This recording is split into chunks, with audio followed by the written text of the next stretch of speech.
Never used that before. Yeah, if everyone could quiet down, please, we'll call the meeting to order. At this point, we'll begin with roll call. If Denise would. Mr. Butler, who is absent. Ms. Brown is absent. Ms. Osmond, here. Mr. Eiley. Here. Mr. Stannis is absent. Mr. McFadden and Webster. Yes. If you're able, please stand and repeat or say the pledge of allegiance. Pledge allegiance to the flag of the United States of America. And to the republic which stands one nation. Liberty and justice for all. Thank you. Okay, now we'll move on to the agenda. Are there any comments, changes to the agenda for this evening? Hearing none. All right. All those in favor? Aye. Okay, thank you. Agenda approved. Now we'll move on to the minutes from February 11th, 2025. We'll start with page 1.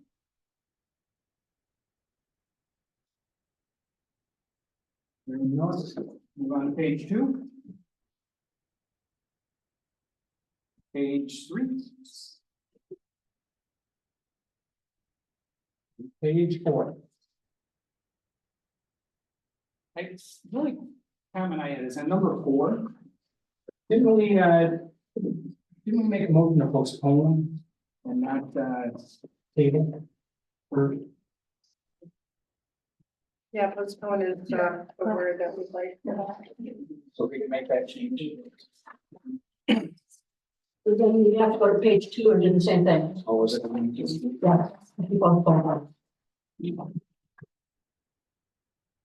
Motion on page 2. So that was your motion, was to postpone? Yes. Okay. Yes. Okay, awesome. Thank you. Otherwise, great job. Move to approve the minutes of February 11th with amendments. With the amendment. Part. All those in favor? Aye. Aye. All right. The minutes passed. Okay, now we'll move on to item number 5, which is the public comment period. Tonight there'll be 2 public comment periods, one at the beginning, and then there's a second public comment period at the end. Anyone that would like to speak to new business item number A, just know that there is a public hearing at that point, so you'll have a public comment period at that point to be able to speak to that item. So you're more than welcome to get up now. That's your right, but otherwise there will be a set time to do that for item number A once we get to new business. As far as item number B, this will be one of the times to get up and speak. Just know that during the new business item number B, there will be no participation from the audience at that point. There'll be a discussion amongst the planning commissioners, staff, and the developer. So at that point, we'll just ask you to hold your comments until we go into the second public comment period, and then and then you can at that time voice your opinions or comments, what have you. So if you could all respect that, that would be much appreciated. At this time, I'll open up public comment. Know that there is a 3-minute time limit for an individual. So you can come up, speak for 3 minutes, unless you're speaking for a group. So I know there's probably a number of sanctuary residents here. So if you actually have formal comments and they're going to last more than 3 minutes, you're speaking on behalf of a group, got 5 minutes. And then Morgan will keep track of the time. And once you come up, please come up to the podium, state your name, your address, and feel free to speak. And what I'll do is I'll start for row 1 and I'll move all the way to the back. So at this time, I will open it up to row 1. And Hi, Andrew Malakis, 2895 Lakeshore Drive. Very much in favor of the ordinance and the purpose of the ordinance. My question is really related to repairing and maintaining existing revetments and seawalls. And in that event, they may need minor excavation. And I just want to make sure that the ordinance provides for people to make repairs. The language is pretty strong about in no event or no excavation. And I'm concerned about managing runoff, like either from seawalls that have failed or bluffs that do not have seawalls that face erosion.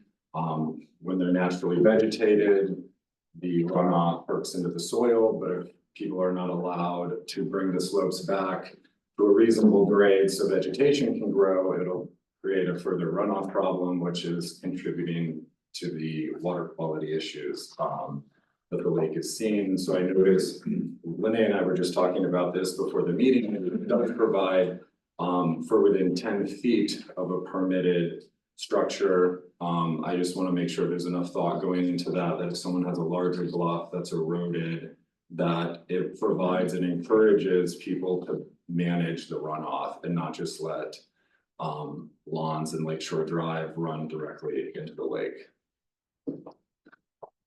Thank you. Cool. I do have comments on behalf of the group, but it's a small one. It'll be about 3 minutes. Good evening, my name is Nicole Lewis. My husband and I have owned our home at Sanctuary Trail 6515 for 12 years. We are year-round residents with 2 children in Saugatuck Public Schools, and I'm speaking on behalf of Christopher Molnar and Robert Redd at 6519 Sanctuary Trail and Timothy Sullivan at 6514 Sanctuary Trail with some comments about the Blue Star Bend parcel. First, I want to punctuate that the parcel borders all residential lots, and the vast majority of those are occupied by year-round residents like us. And in fact, our bylaws for the association prohibit short-term rentals, so please note that we are all very invested in present homeowners. The 5 items I'd like to ask this planning commission and the developer to consider this evening as the project is discussed later are as follows. Excuse me. Number 1, potential industrial use. As I understand it, the company's current property in Douglas is zoned as light industrial. The company's own website speaks of industrial wash solutions, decontamination systems, heavy-duty degreasers, industrial detergents, car wash soap, heavy-duty alkaline detergents, wastewater evaporators, and more. In short, the work highlighted on their website in conjunction with the oversized garage and future large building on the site plan are incongruent with an office use and are more aligned with industrial use, which the parcel is not zoned for and not appropriate for. Number 2, the future accessory building and its intended size, placement, and use. If industrial activities are occurring and chemical products are used on the site, is this even allowed? And if so, what regulations and precautions are in place to protect township residents? Number 3, if this project is ultimately approved, please consider a different calculation for parking using a professional office instead of business office, which would require half the parking shown in current drawings. This would reduce the amount of pavement and clear cutting required on the site and would allow for the auxiliary building to be built closer to the primary building and further from the residential homes. Number 4, the 40-foot setback rule. I understand the township requires new buildings to maintain a 40-foot setback from the road. I asked the planning commission to consider a variation to this requirement for Blue Star Bend with the developer's agreement, of course, providing a larger buffer between this project and the residential project.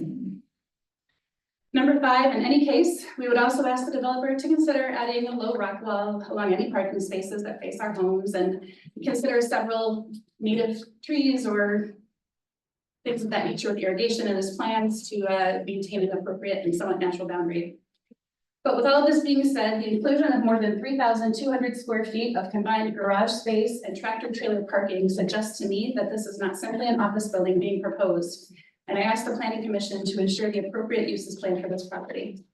I appreciate the opportunity to be heard by the commission and this developer. Thank you. Thank you.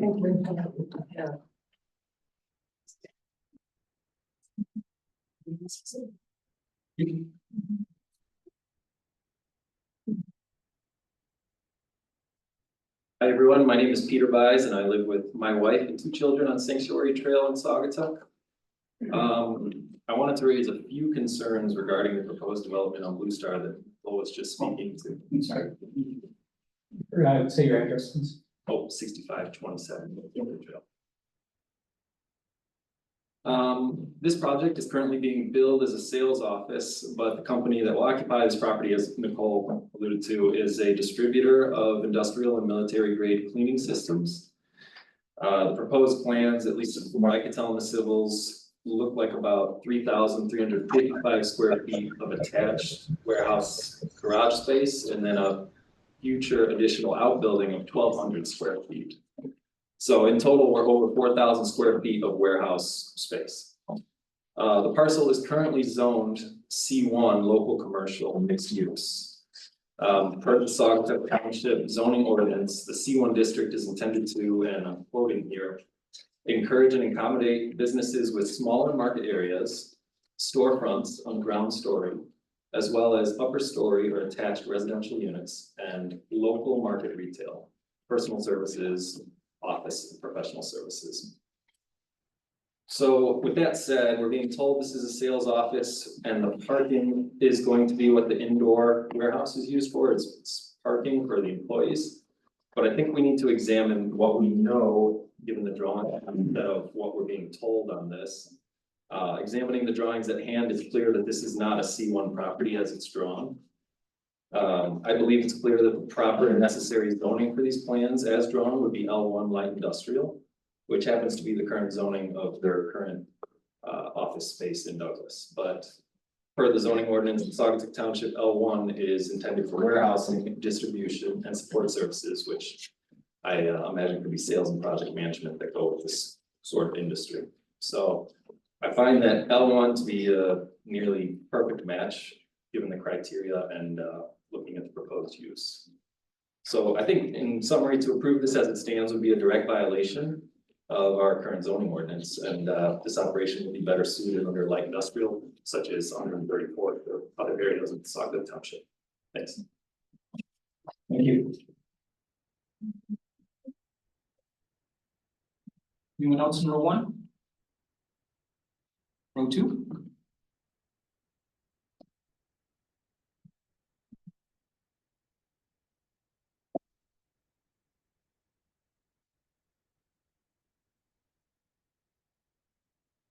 My name is Glenn Shook. I live at 6540 Sanctuary.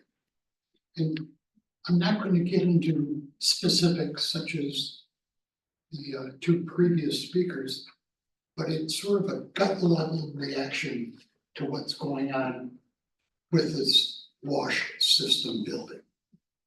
And if it sounds abusive, that's how I meant it to be.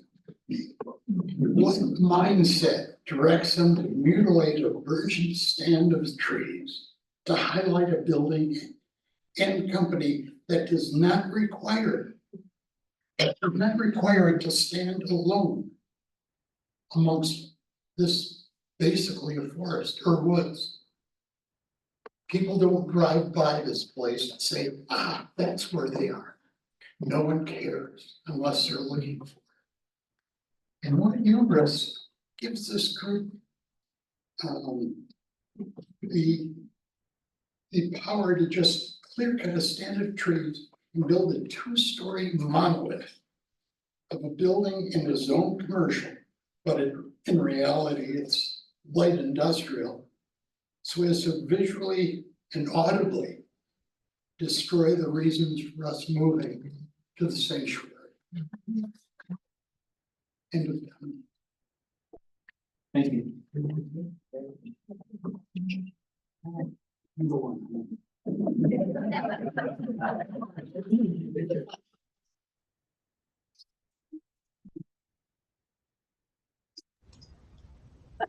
I'll break things up a little bit and speak to the Lakeshore Overlay Ordinance. Before I introduce myself, I'd like to thank you all for acknowledging the threats to the Lakeshore and for the work that you've done on this.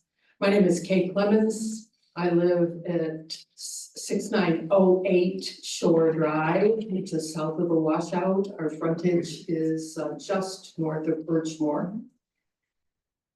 I know it's really easy to think that there are no limits to opportunities for development and investment, but that's really not true. And I think we also all know that, especially in a very vulnerable area like our lake shore. And after all, that's what zoning is for. We'll hear a lot about clear cutting and foliage and the stability of the bluff. But to my mind, a lot of the problems, if not most of the problems, are a result of density. We came here to this area in the early 90s and have seen a lot of changes through that time. And density leads to threats to a fragile environment. There's runoff, there's wells, there's septic, and also just density of use of structures and of occupation. And you reach a tipping point, we may have reached it and gone past it. Again, I appreciate your addressing that concern, and I support the ordinance. Thank you. Thank you. Anyone else in row 2? Row 3? Row 4?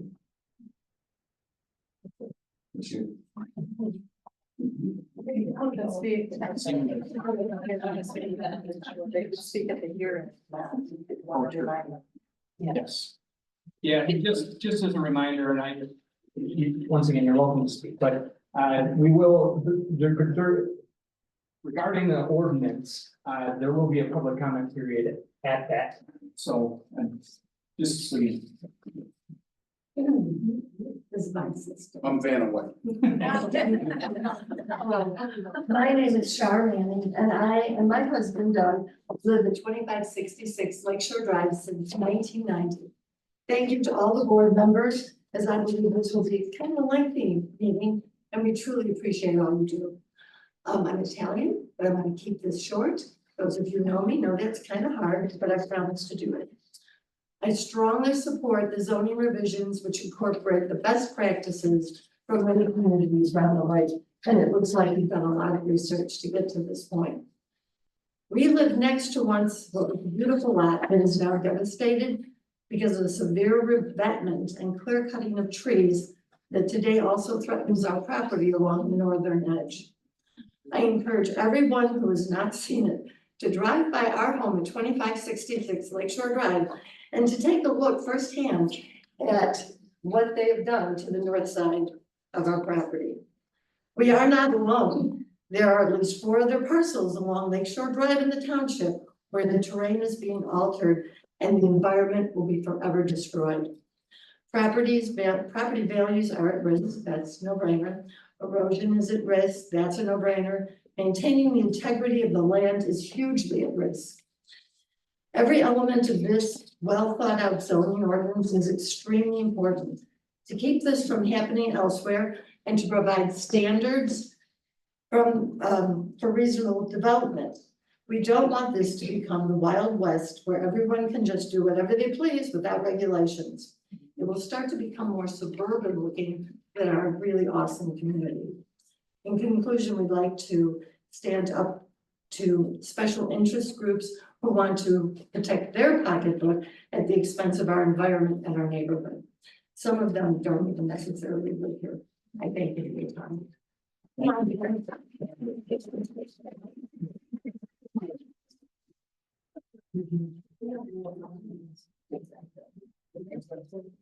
Okay, anyone left in row 4? Row 5? Row 6? Anyone else in the room?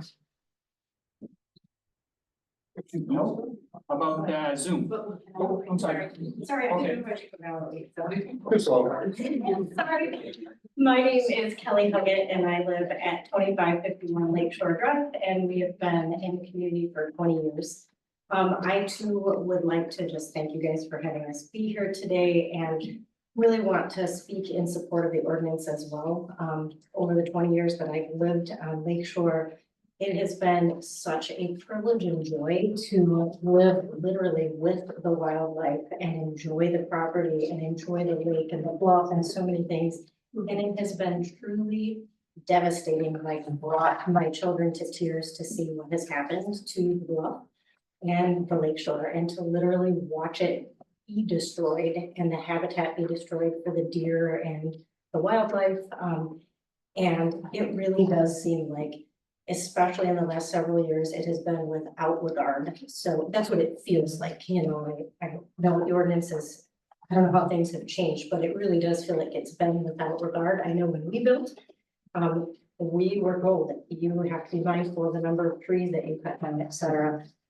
Trees are hugely protective of the bluff. I think that you all probably know that trees provide soil stabilization, erosion control, wind and wave protection, water absorption, and drainage regulation. They preserve the habitat. Trees help with temperature and moisture regulation, not to mention just the aesthetic value that they provide. And it's really devastating to now see lots that are just clear cut. And people talk about, well, we'll clear cut the smaller trees and then we'll plant native trees. And it's just not true. People aren't planting native trees. They are clear cutting it so that they can enjoy the view. And unfortunately, it does feel like many of these people are not people who are living on the lakeshore, but people who are just coming to develop the shore at to the cost of the locals. Another problem that I see is the allowance of people putting basements in swimming pools along the lakeshore. The bluff can't tolerate having swimming pools in basements because digging out the integrity of the bluff also destroys it just in terms of movement of soil and erosion there. So thank you for your time. Appreciate it. Thank you.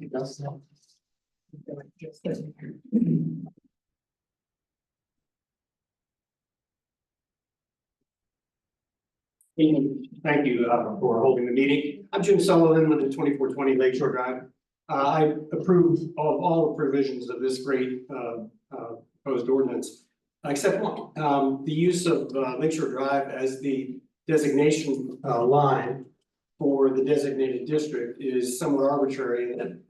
Lakeshore Drive winds out about 1/5 of a mile away from the lakeshore at the southernmost portion of the designation. That's covering some non-riparian, non-lakeshore properties, including my own.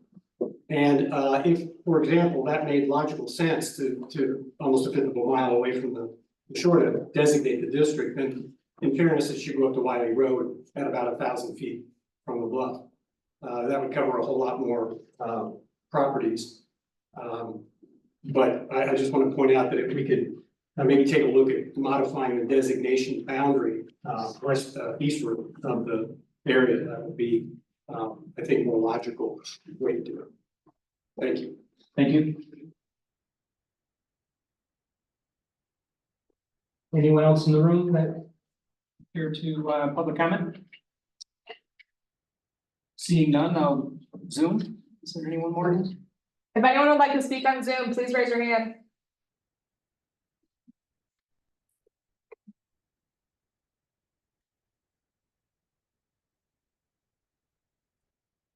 Going once. We have one back here. Okay. All right, so no one on Zoom left. And Joe, Joe Maloney would like to speak. Okay, well, we got one. Joe, we'll take you in just a second. Yes, see. I'm Anne Langelo, and I live at 2582 Lakeshore Drive. I have read the proposed ordinance or whatever, and I'm impressed by how comprehensive it is, and I'm impressed by how thorough it is. Those of us who live in the affected area are well aware of the dangers that the lake presents. And I think sometimes people coming in from other places who want a piece of that beautiful lake shore are unaware of how fragile it is. And I firmly believe that we need the zoning there as well as any city or municipality. It's Thank you. All right, Morgan, if you can, Mr. Marcus. Joe, if you want to unmute yourself.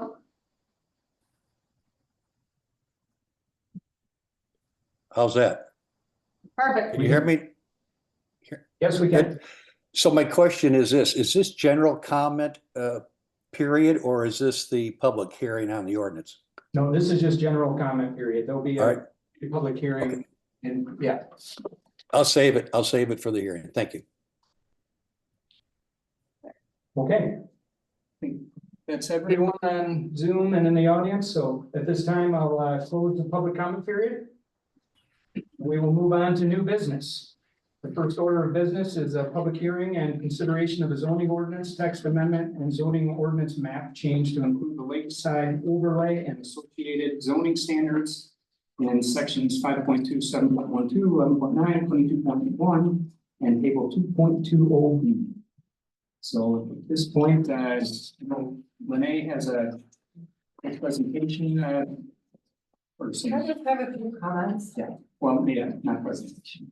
All right. Today, we're proud to present the culmination of our extensive work on this lakeshore overlay ordinance. The initiative represents countless hours of thoughtful collaboration to protect the precious Lake Michigan shoreline while respecting property rights. The journey began with direct engagement. We conducted in-depth interviews with residents who shared personal stories about the erosion challenges, property concerns, and their visions for the community's future. Their perspectives provided invaluable in shaping the approach. We thank everyone for the continued collaboration and patience with the process. We meticulously reviewed existing development along Lakeshore Drive. We analyzed what has worked well. We've identified vulnerable areas that required additional protection. The assessment revealed clear patterns that inform the recommendations in this ordinance. We also did extensive consultation with Eagle. We had an interview with them and they shared their technical expertise on the shoreline dynamics, erosion patterns, and the regulatory framework to help ensure that this overlay would complement state requirements while addressing local needs. We didn't reinvent the wheel. We also researched best practices from adjacent municipalities facing similar challenges. These were adopted proven strategies that we tailored to meet the needs of our unique shoreline. I know not everyone will be entirely satisfied with this ordinance. That's the nature of zoning. Writing ordinances that impact property is rarely universally supported. But our goal has always been to build consensus rather than unanimity. What we present today balances diverse interests while prioritizing shoreline protection. This is a test drive. We can always make amendments as we learn what works and what needs refinement. We've also built in relief valves through the Zoning Board of Appeals process. We also have legal non-conforming uses and buildings, and we respect those existing property rights. I just want to thank the Planning Commission and all the dedication that you've shown through the public meetings that we've had, where we've shared drafts, where we've talked about some of the issues. I know many of you have been out to the lakeshore and taken some of your own personal time to understand the challenges in this area. I just want people to remember too, that this ordinance isn't just about regulations, it's about responsible stewardship of our community's greatest treasures. I want to also remind everyone that the work of the Planning Commission, it's we work, W-E, it's us. It's all of us. It's not about I, me, and mine. Instead, the Planning Commission and the Township Board are here, and all of us here, to consider the good of the many, the needs of the commons. It's not just about what's mine. So with that, I want to thank everyone that's here tonight. It's a beautiful night. Thank you for being here. And the ordinance before you includes the changes that we talked about at the last meeting. We talked about allowing that space for the mechanical room. That's in there. We also provided a summary of comments, so all the letters, all of the correspondence to date are in this summary. We can make that publicly available as well. There is one section or one revision. There's a reference to TMZ in section 4. It should be TPZ. Sorry about that error there. So tonight, the purpose is to hear the public comment, to consider what's before you. You're able to recommend it to the township board. If you decide to recommend it, you can also include modifications to it. And yeah, I guess with that, I'm happy to answer any questions you might have. I don't think we have any at this point. At this point, we'll open up public comment. We'll hear what the public have to say, and we'll close that, and we'll move on to discussion. We can make comment at that point. So at this point, I'll open up the public comment period, and I will open it up to well, I do know Joe has a comment, so maybe we can have Mr. Malakis start. That's okay. I'll hold off for now. Oh, okay. Okay, think of me later, but Okay, then we'll move on to row 1. 2.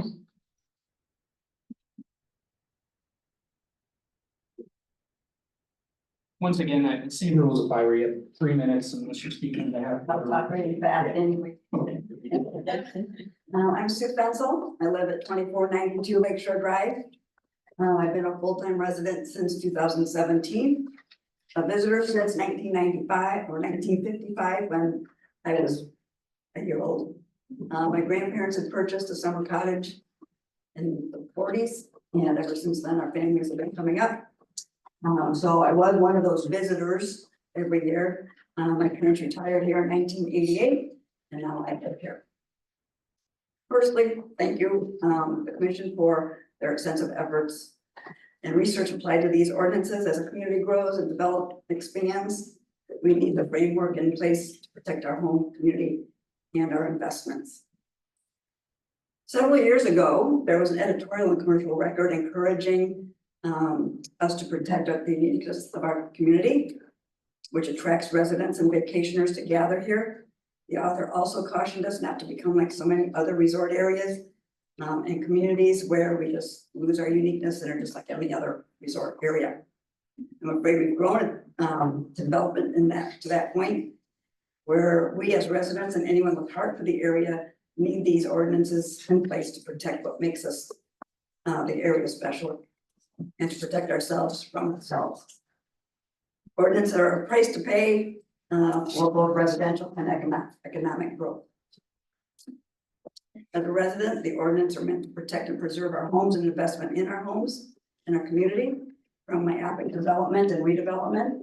I fully support these lakeside overlay ordinances, and the sooner they're adopted, the better. As a community, we are fortunate to live in such a unique geographical area and ecosystem. Ordinances are set to establish parameters to minimize detrimental effects in the area. We've seen what extensive development in sensitive erosion areas can do, especially with cyclical fluctuating water levels. Without the ordinances, there are no recourses to protect and preserve our homes and residences from decisions and practices made by other interests with little regard to or in ignorance of potential consequences to the adjacent shoreline communities. Protecting the integrity of the beaches and bluffs is an investment in the shoreline community that benefits all of us. Thank you for your work. Appreciate it. Thank you.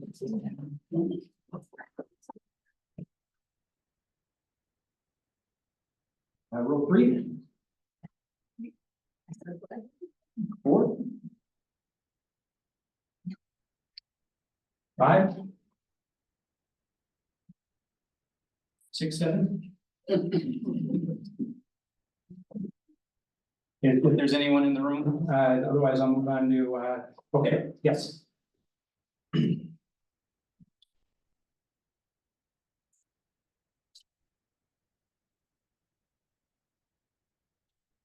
My name is Peter Keefe. I live at 2516 Lakeshore Drive. Living there permanently since 2018. My question to the committee is, how are you going to police this ordinance? We have examples of abuse up and down the lakefront for what I thought was existing ordinances, i.e. setbacks from the bluff and setbacks between homes and road. Those clearly at 2572 Lakeshore Drive have been abused. How did they allow that, or how did that happen without somebody stopping it? So again, my question is, where are the teeth in this ordinance? If you can approve anything you want, but if somebody doesn't abide by it, how are you gonna enforce it? So I think there needs to be some language about policing the ordinance to enforce it. Saying that you need a permit to go forward doesn't seem to work, because people have gotten building permits and done whatever they've chosen to do. So there needs to be some, I think, some additional language that's enforces, puts penalties on performance, non-permitting and doing it anyway. So that's my comment.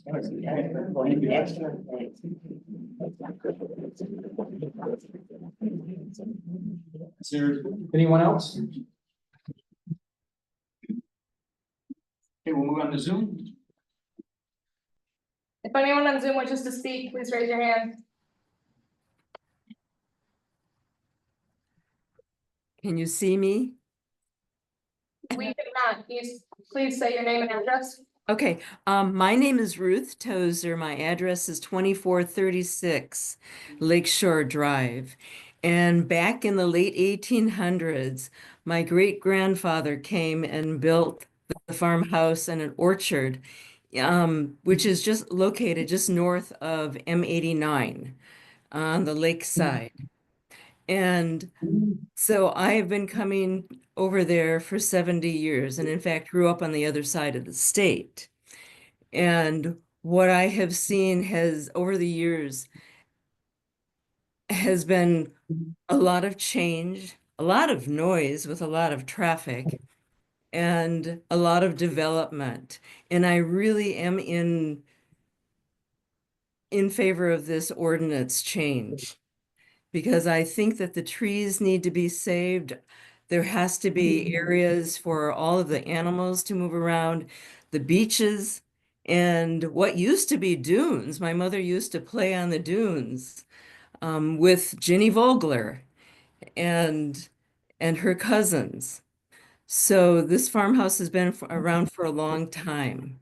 And I do think that this needs to be held on to and taken care of for the humans and the animals and the whole earth. So thank you. Thank you. What else? Joe? Yep. Can you hear me now? Yes. Okay, thank you. Joe Malakis, 2887 Lakeshore Drive in the township. A couple quick observations. There's terminology in this ordinance that refers to a building permit and then zoning permit. Are those two different permits? And maybe there could be some clarification on that. I didn't see anything in the ordinance with regard to repairs of existing, say, stairways, decks, shore protection. So I don't know if those are all considered to be a construction activity that requires a permit. If it does, then my question extends to section E5, which says a grading plan signed and sealed by a licensed engineer in the state of Michigan shall accompany any building permit. So I maybe you could talk about repairs, because I don't see that in the ordinance anywhere. And if it is required, then maybe it ought to state that clearly. And then perhaps define repair. if you're gonna require the permit. The question is, you replace one step on your stairway, well, that's a repair. Do you need a permit? Or a post? Do you need a permit? At what point does it trigger then that section 5 for the grading plan? The other item is brought to my attention. There's reference to an underground pool. I think it maybe should say in-ground pool, but it's just a matter of words. So thank you for your time and your work. Okay, thank you. Anyone else look on Zoom? Would anyone else like to speak?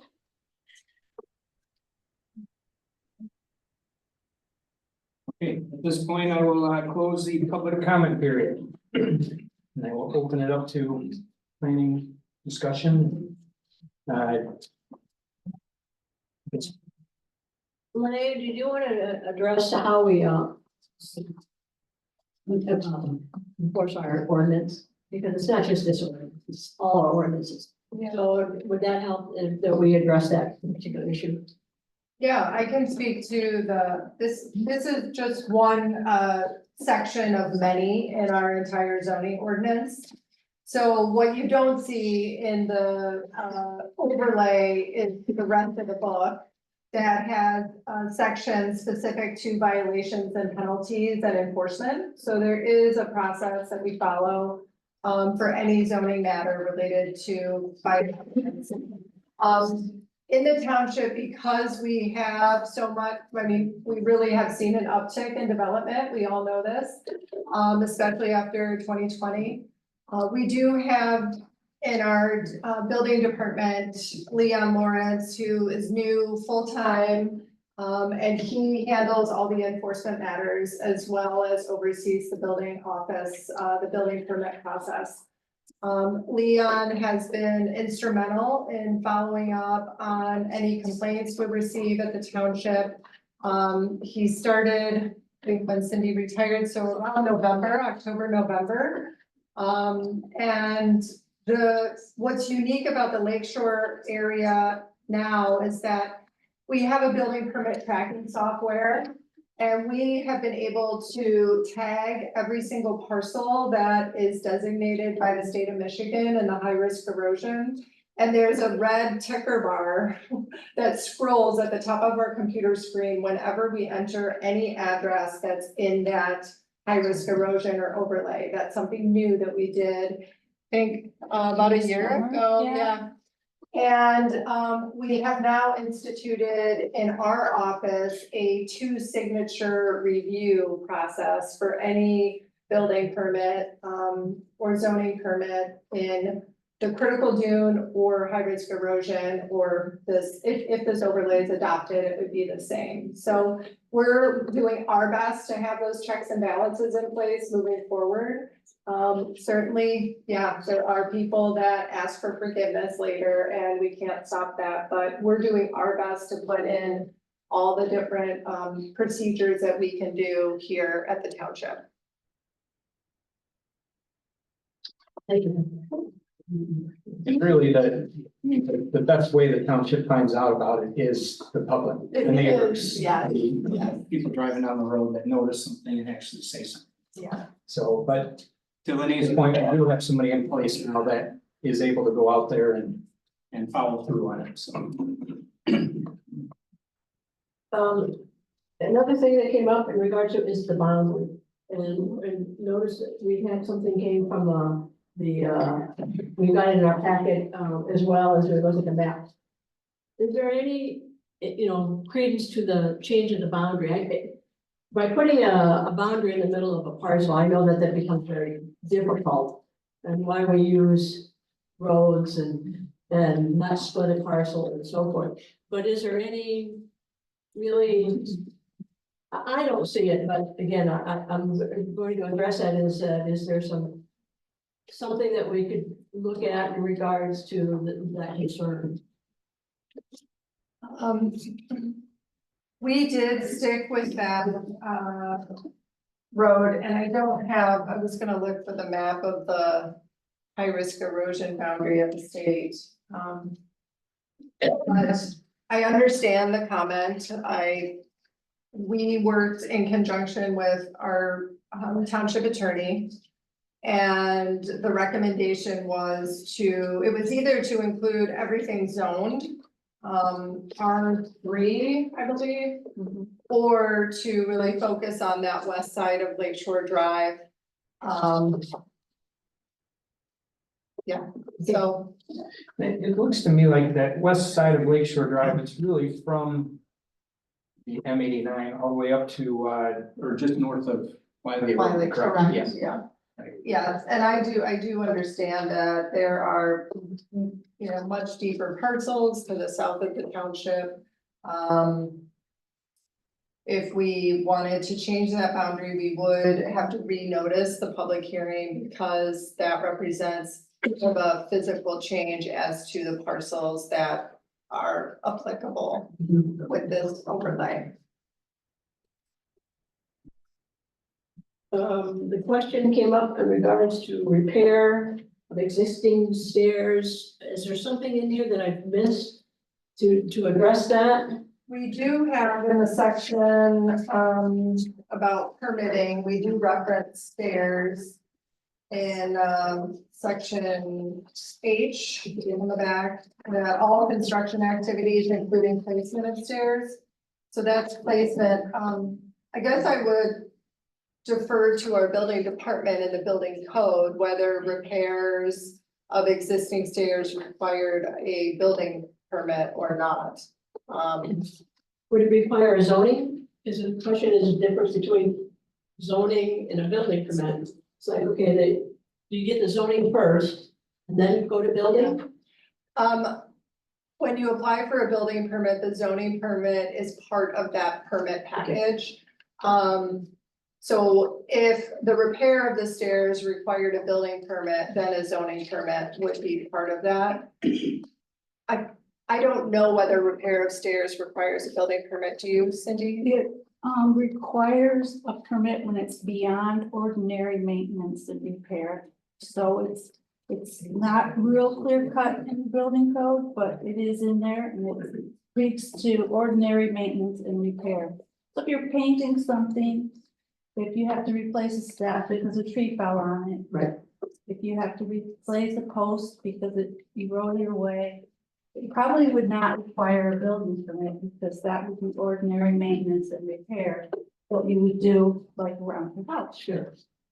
So if somebody came in and, the question is, if I'm driving by and it's like, is this normal repair? And I'm going to make a complaint as an individual, a normal complaint, and they require a building permit. Is that the person trying to change their stairs or fix their chair? Do they have a way, do they have to come in and then does staff litigate that? Is that? Yeah, I mean, it would be up to Leon and myself to determine, is this a repair or is this something that rises to the requirement of the building permit? Certainly, we would look at kind of the footprint of the existing stair and the proposed, if you're changing the orientation. But regular repair, I would say, would not rise to the level of needing a building permit. Well, those are all the questions I have. Yeah, mine was about the boundary. I'm still conflicted. I'm not sure there's a right answer for that. There's nothing worse than two zones. Who's speaking to the mic? Oh, sorry. Yeah, I'm a little conflicted about the boundary too. There's nothing worse than two zoning codes on the same property, but on the other, we still can't hear you. Yeah. It's gotta be real close. Use your deep voice. That was a long time ago. Yeah, I'm conflicted about the boundary.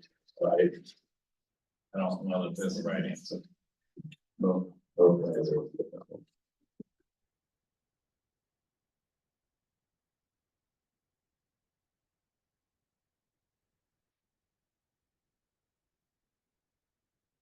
Well, it is an overlay district, so the underlying Right. zone district would still apply. Right. So Yeah. there's nothing that I had a hard time with more than split zone districts. Oh, yeah, Parcels on split zone districts. absolutely. I've been on the other side of the day. It's not fun. Yep.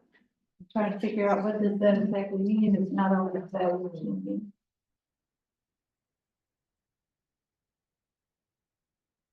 Well, and as Renee stated, there can be changes made, on down the road. I know right now we're trying to get something in place to protect the area now, or next month, 6 weeks, whatever it is, so. Well, once the board approves it.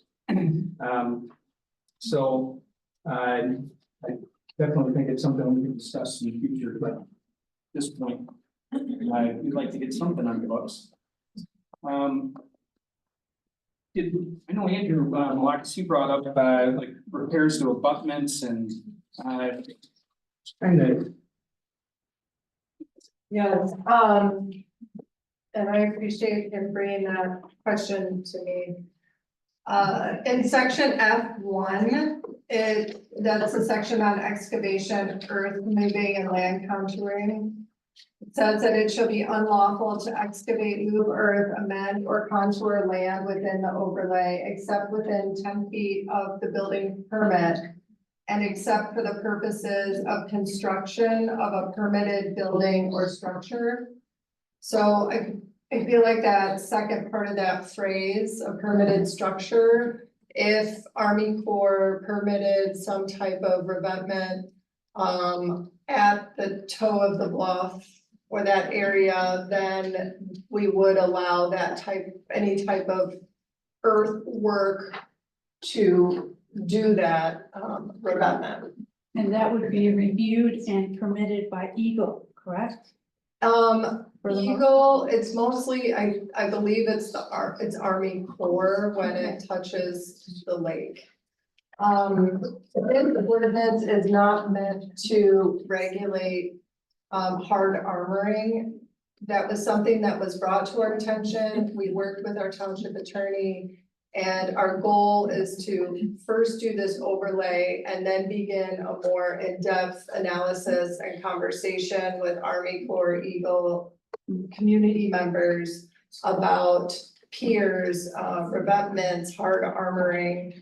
There is a township in Michigan that has an ordinance that prohibits that, Chickering Township. It has not been tested in the courts, and we haven't had high water since they've had that ordinance. So there is some, I guess, analysis and consideration that needs to be done for that type of thing. So that's why we're not addressing it in here. But to Andrew's response, or Andrew's question, it would be covered in that F1.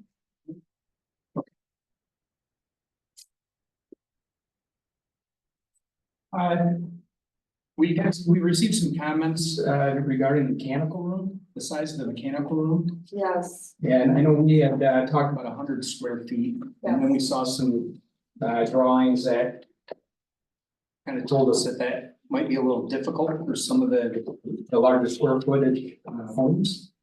And that maybe we should consider 200 square feet as opposed to 100 square feet. I think that was the number, maybe it was 250. or 250, so. Yeah, so we did look at that after receiving this comment, and I consulted with one of the planning commissioners who's not here. She's ill, but we worked on a layout and looking at the size and the square footage and determined that 100 is ample space. That we do have that relief valve I talked about, that someone could go to the zoning board of appeals if there's an extenuating circumstance, if there are more mechanicals or different needs, then let's look at that on a case by case basis versus just the blanket 250. And also realizing that some of the mechanicals don't have to be in the basement. Correct. Okay.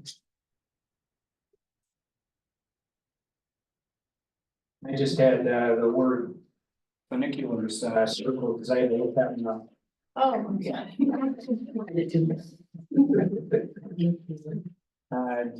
Otherwise, I mean, You ready for a motion? I think I'm definitely, yeah. I mean, change that in ground, you know. Oh, I agree, yeah, actually, I agree with that comment from Joe. Yeah. And the TPC. Okay, thank you. Okay, I will entertain a motion. I move to,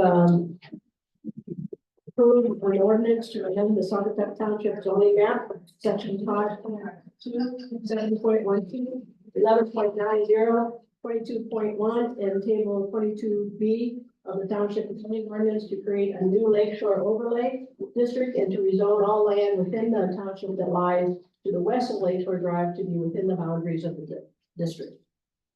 With the two With, changes, yes, with the two changes. and this is a recommendation to the board. Yes.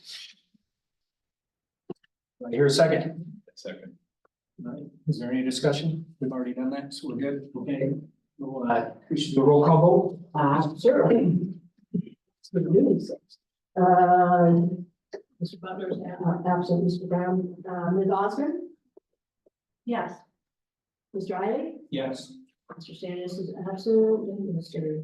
McFadden, Yes. and Webster, yes. Okay, motion passes. So this would be.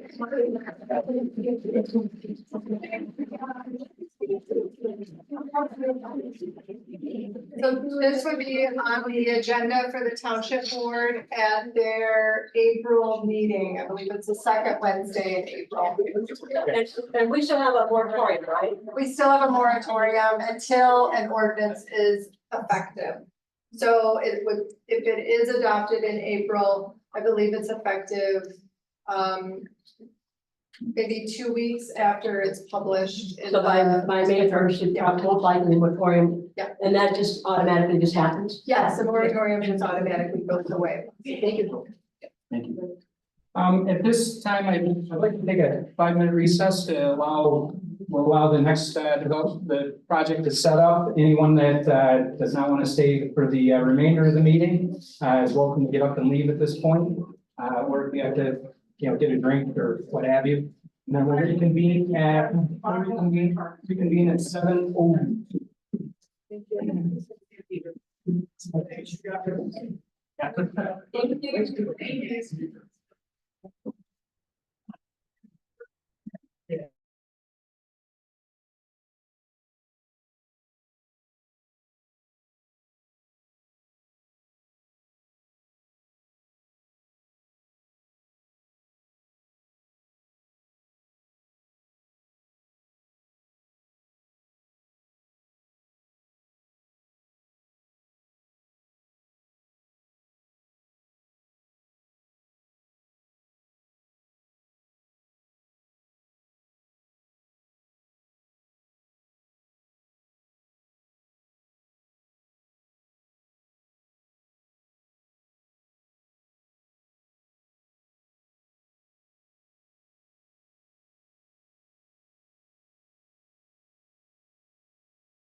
Saying the gavel.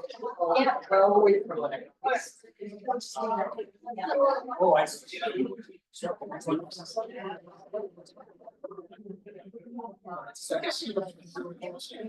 is an exciting day for us.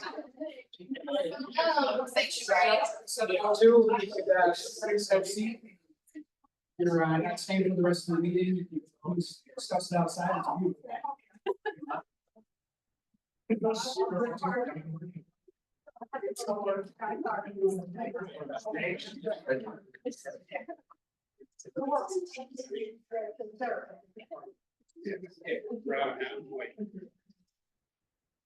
All right.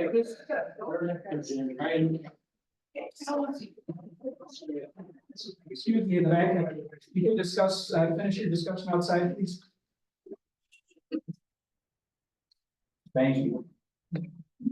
All right, we will move on to new business, item number B, preliminary site plan discussion on Blue Star Bend LLC. It's a 5,500 square foot office building parcel 20-003-039-00 on a 2.19 acre lot in the C1 district. The applicant is Andrew Murch and the engineer here. Okay, at this point, I guess we could have, yeah, you want to give us this, talk us through your project? And keep in mind, this is just a discussion, we're just open it up to everybody, the planning commissioners are gonna comment, comments from staff, kind of, the developer requested this, so that they could get some feedback, from us and then, before they, move forward or how they're gonna handle the property. So there will be no discussion from the public at this point. That'll all be opened up back at the second public notice period. So you can hold your comments to yourself at this point. I appreciate it. Thank you.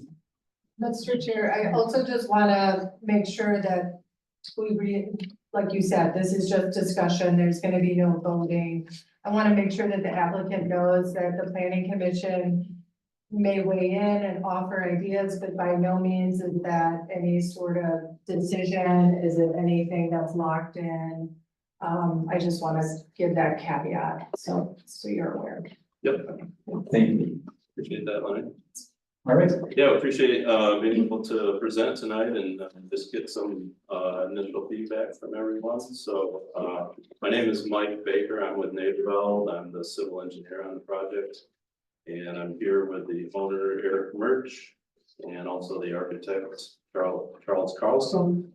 And yeah, appreciate being here. Just a little brief timeline. So we submitted our application February 18 with plans. And shortly thereafter, February 25, we got kind of an initial review from planning, bringing up some concerns with the tree preservation zone and our impacts to it. So in response to that, we resubmitted a plan on March 5 with some adjustments to the layout. Respecting that, and then we've gotten some additional reviews. At this point, the plan is not completely engineered. Before we went through that effort and cost of fully engineering everything, we wanted to get some feedback first, make sure we're on the right path. And we have submitted to the road commission an application for the driveways, hoping to get some feedback from them soon. So just in general, this is a proposed office building on a 2.2 roughly acre site running on Blue Star, and it's a 2-story office building, roughly 3,500 square foot of offices on the first floor and about 3,000 on the second floor. Also a garage on the main floor, of course, and that is about 1,800 square foot garage. Also an accessory building for additional storage outside. The site, like I said, was adjusted to respect the 40-foot tree preservation buffer along Blue Star. I did calculate that we basically don't impact just under an acre of trees, so basically 42% of the site is untouched. And we do have some specific comments. I'm happy to react to those. One comment I heard was about parking spaces. We're proposing 23 parking spaces. The existing amount of employees right now is 20. So it basically meets the ordinance requirement of 1 per employee plus the additional 3.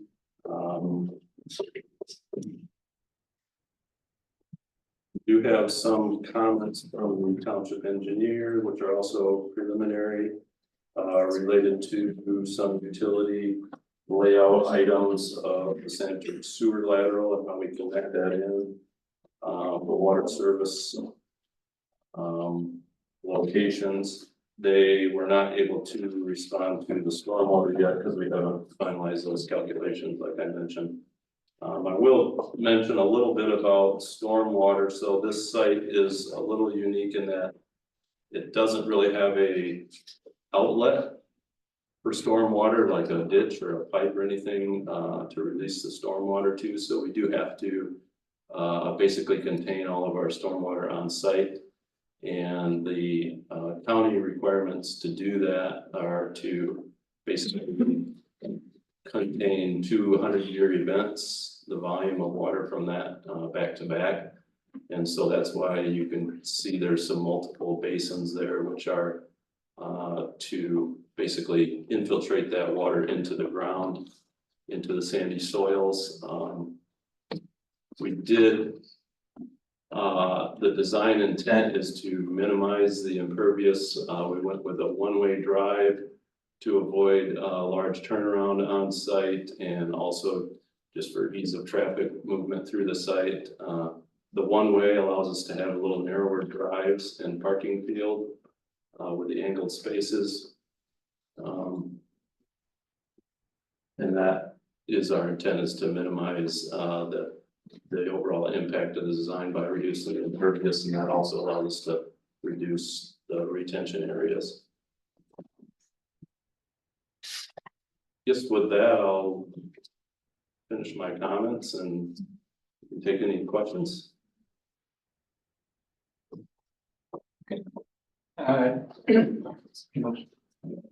Well, yeah, Renee, would you like to add any? Sure. I just did a very brief memo. With the first item being the use. I did spend some extensive time reviewing their website. But let me back up. I did meet with the owner, I think your father, and they described just office use. So it wasn't until we got the site plan and saw the garage, the height of the building, the look of the building, the accessory building, and then in speaking with the neighbors about, you know, what is this use, like what is this company? So I did spend some time reviewing the website. I looked at ESP operations, ESP companies. I even researched the NAICS code today, which is the code that's assigned for any business. And they're described as industrial, machinery, and warehouse. So my interpretation, knowing more now, is that it seems that the use is more on that light industrial side. And not as close, it doesn't reflect the C1 commercial in terms of kind of professional office that we might see on the corridor, like say a medical office or an accountant or other offices where, you know, that service is meeting the daily needs of community members. The other interesting piece is that in C1, we regulate, say, a retail building. It can only be up to 5,000 square feet. And this building is 55 granted, they're coming in seeking the office use. But I just think that that's something to bring to the analysis. In terms of parking, they do meet the ordinance, but we, as a township, do allow a reduction in parking. So that could be reviewed. It was described to me that the garage is for employees to park in. So if that were the case, I'm not understanding why they need all the spaces for employees. The accessory building, they have not disclosed what the use of that would be. I know that in speaking with some neighbors, they feel it's close, but you know, it is within setbacks. The tree preservation, I understand the stormwater issues, and stormwater is related to the size of the building and the amount of impervious surface. So, you know, if that were to go down, we wouldn't perhaps need as many storm facilities, and or could some of those be under the parking signage? You know, the goal is to keep the tree buffer along Blue Star Highway, and that sign would require clear cutting. Maybe the sign should be moved to where the entrance is, closer to the driveway where it's already gonna be cleared if this were to move forward. So those are just some preliminary things. I didn't look at the architecture. I know they're looking at some material that's different from our architectural standards. I think the use is really the big thing, almost first and foremost. Can I speak to that now, or? Okay, so the first thing brought up the NAICS code, the NAICS, so that's actually, it's not industrial equipment warehousing, it's industrial equipment wholesalers. Oh, sorry. Yeah, so kind of a big difference between warehousing and wholesalers. So our core business is, you know, reselling equipment that we're buying from other manufacturers. We don't manufacture anything at any of our facilities. So a little history on the company. We've been around for 19 years. You know, I can speak right to the use. I started the company out of the back of my car, you know, 19 years ago. So we've grown, we've got 7 offices across the country. Historically, we've always had our offices regionally located near our customers, which are primarily military bases. There's none around here. I was from this area originally. 7 years ago, my wife and I wanted to move back to the area. So we packed up from Arizona, moved back here, opened the office here just to do administrative stuff. Property on Douglas, down in Douglas was the only one available at the time. So that's why we ended up there. Over the last 5-6 years, obviously we've grown, added more administrative staff, hired people from the local area, salespeople, project managers. We got some employees from Holland, Grand Rapids, and we're just outgrowing that building. We actually spent the last year working with Douglas to add more offices there and just make that whole front section offices, but we don't have the parking. So we're limited to how many more offices we could add. So we started looking for properties in the area, and that's when we found this one. So, you know, if you drive by that building down there, there's nothing outside. You know, we don't do anything there. There's people parked there 8 to 5. That's it. As far as the washing equipment, yes, we sell washing equipment for sure. That's kind of how our whole business started. But that equipment is manufactured by other companies, shipped directly to the customer. We assemble it on site. Our other facilities, like I mentioned, they're near our customers, so we have a lot of service people there. They're coming and going with service vans, trucks, other equipment, that kind of stuff. But being here in Michigan and not having any customers locally, we just don't have that kind of activity going on. So it's much different use than, you know, even our other offices.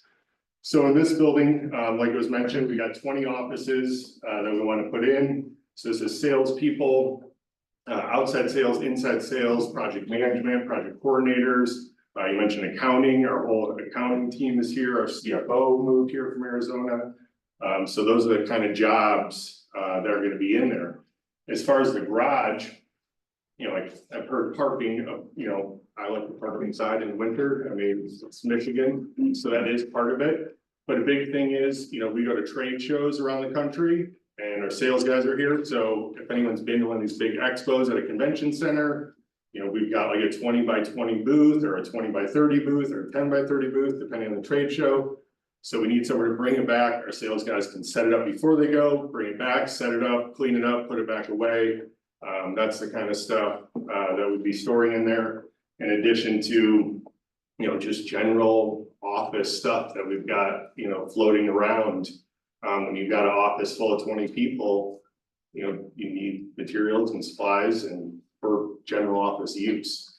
So that's kind of the difference. When you look at our website, yeah, it's big and industrial, and you know, we build aircraft rinse systems that automatically rinse an aircraft when it lands. These are huge pieces of equipment. There's no way that we could do that at any of our facilities. You know, they're built into hangars for a C-17 transport plane. So that's not what this is. I mean, this is purely an office setting, professional jobs. Bring more people in the area. We like the area, that's why we moved back here, that's why we built the first building, or moved into the first building, and that's why I want to build this building locally, so we can stay here and make it our own. So are there any other questions around that? Would you call this a showroom? No, absolutely not. No, we don't have anyone come here. We don't have customers come here. It's, yeah, like I said, I mean, like the trade show thing is, we've got to have somewhere to store. It's one of our issues between all of our facilities. We got to have somewhere central where we can bring our sales materials, set it up and pack it up and store it on the shelf and then ship it out when it's time. So, you know, that's a big part of it. We've outgrown, we're trying to centralize the more professional jobs in one area, especially with myself being here, our CFO being here. It just makes sense to have people here that are in those roles, and then keep our service organizations outside of that, like I mentioned. So South Carolina, Arizona, Southern California, Hawaii, Guam. You know, these are all offices that are located next to major customers of ours, and the reason they're there is because that's where our service people are, so that they can dispatch from those offices and so take care of business. So as far, I also heard chemicals and that kind of stuff. Yes, absolutely. We sell chemicals along with our wash systems. None of those are going to be stored here. None of those come through here. It doesn't really make a lot of sense where we're located. You can't ship chemicals through cold climates, and that's a third of the year here. So we want to be able to transport them. What's your name again? Eric Murch. Thank you. Yep. Well, you can stay there because I have some questions, okay? Sure. If it's all right, okay. How about the accessory building? Why, if you have such a huge garage, why an accessory building? Well, number one, we're not building that right today. The plan is, you know, as we utilize more of that space that we have, and need additional storage down the road, that's kind of the plan. We're big on, you know, taking care of the property ourselves, snow plowing, and, you know, we want to put a patio out here on the side, so we're gonna need to put patio furniture in the winter. All that kind of just general storage stuff. Okay. So we've kind of bootstrapped this whole thing, and that's still our mentality to this day. But we would be approving it, right? Or do they have to come back for? If it's on the site plan, they wouldn't have to come back for some. So that is the plan of what the accessory building would be used for long term. Okay, Absolutely. I have a concern a little bit with the two cuts, the driveway cuts. So along that Blue Star is a major bike path, number 35. Yep. So from Holland Street all the way over to even the hospital, how many cuts are going to be occurring? And as a cyclist, the driveways are a real issue. So it's Spirit Space, it's the Sanctuary Trail, it's your two cuts, and then 65 and 135 and Blue Star.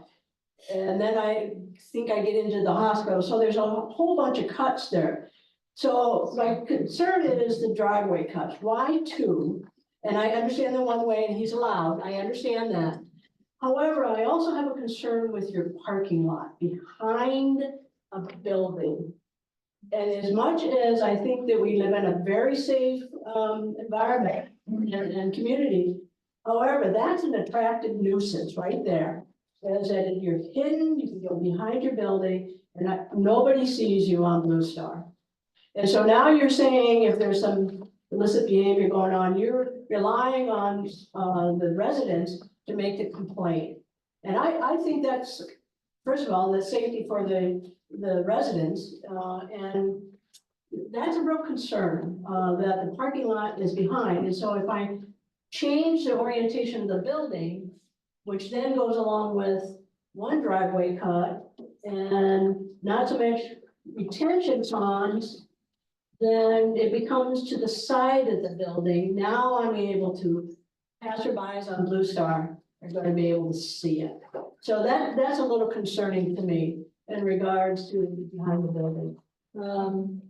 I do think that you're going to have to really look at your landscape plan. And again, we don't have that, and how that helps with that buffer, that additional, not just the trees that are there, but you also have to think about, well, maybe I need some evergreens, because that and ones that will grow, that will really buffer. I can't change the sound. I might be able to deaden it some.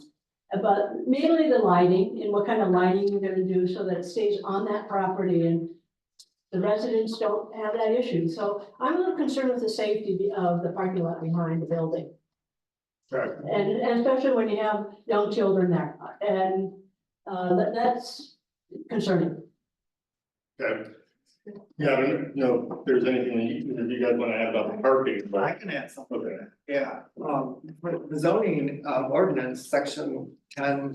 Yeah. 40 says, section 3 says no more than 20% of the parking spaces may be located between the front facade of the principal buildings and the adjacent street right of way or easement. So it's kind of telling us that we have to put the parking in the back. Well, if you look at the Holland Hospital, and they've done a beautiful job over there. Their parking is to the side of that building. So that there is a chance that that can be done. And again, this planning commission has the ability to make an adjustment to that. So I would say, still think about that. I really, that's problematic. I think that's an attractive nuisance. The building, the front of the building actually orients to the parking lot versus. Yeah, so it's, which is also. I would ask, why Yeah, did why- you angle it, or why not rotate it 90 degrees, so you have the offices on Blue Star and then the garage in the back? I mean, my real comment is about the whole use, I think we're direct, but that's right. Please. So you want to comment on that? Yeah, I mean, what we wanted to do is give the offices a wooded view. You know, our intention is to keep as much of a wooded lot wooded. And instead of offices looking out onto Blue Star, we thought it would be more favorable for the employees to look out in the woods. Well, okay, so take that aside, it would be the only thing that's angled against the Blue Star, except the gym, you could argue that, but it's, the gym aligns with 135th, every other building aligns with Blue Star. I mean, it's got 40 feet of trees in front of it, so it's not like you're really going to see it. Right. And is that the whole point of the tree preservation zone? I agree. I again, is, the orientation because of the parking lot in the back. We can look at the park. Happy to what is- look at it. The reason that we went with the one way, was safety coming on and off of Blue Star. Obviously convenience, and then not having to have a giant turnaround, for the fire department. I agree. And having all this asphalt, and having to cut down all these more trees. Well, you're cutting them down or get your retention ponds anyways. You're cutting down a lot of trees in order to put 1, 2, 3, 4 retention ponds in. Come on. Well, yeah, obviously it would be even increased if we had more asphalt. But you can put them under the asphalt.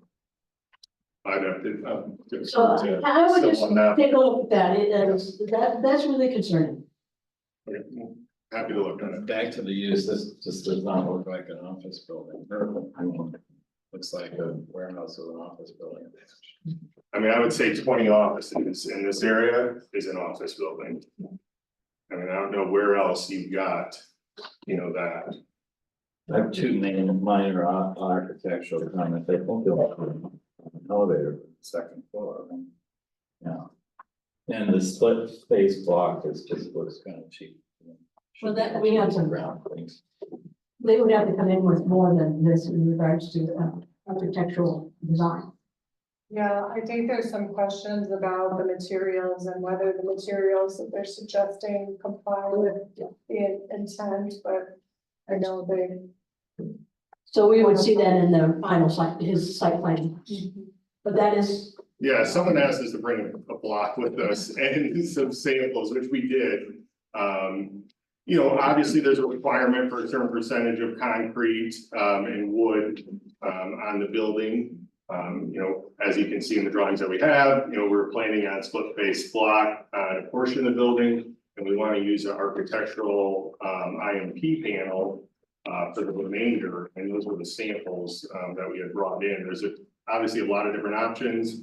The ones that we had proposed were like a concrete look to go along with the block. Right. Yeah, I brought some samples here, because there is a controversy, because we want to use this product called metal span. And in your zoning ordinance, you can't, you know, we're limited to the amount of metal that we can use, but this metal span product is probably the future of office buildings. I brought a brochure here, if you guys want to take a look at it.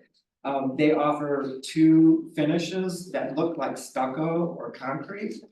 So that would be, I mean, because they have some products in this brochure that look like metal siding, corrugated metal siding that you guys don't like.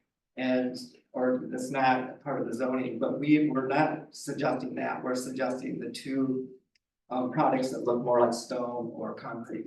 I would tell you to give that to Lene at this point, and whether that's something that, as you bring your site plan in, that we would consider. And unfortunately, Jackie Ground is not here. I've been talking about her. She's on video, she can hear you. Oh, So therefore, she would, and when you bring your final site plan, then that would be a continued discussion. Yeah. And whether that's, Yeah. so I would give that to Lene. Yeah, we're just kind of like, would you guys be interested in us, you know, taking a look at this product, which is, it's a metal product, but it doesn't. Yeah, we don't want the metal building look. We want to fit in with the area. We want it to look nice. We want to, you know, like we said, we want to try and keep as many trees as we can.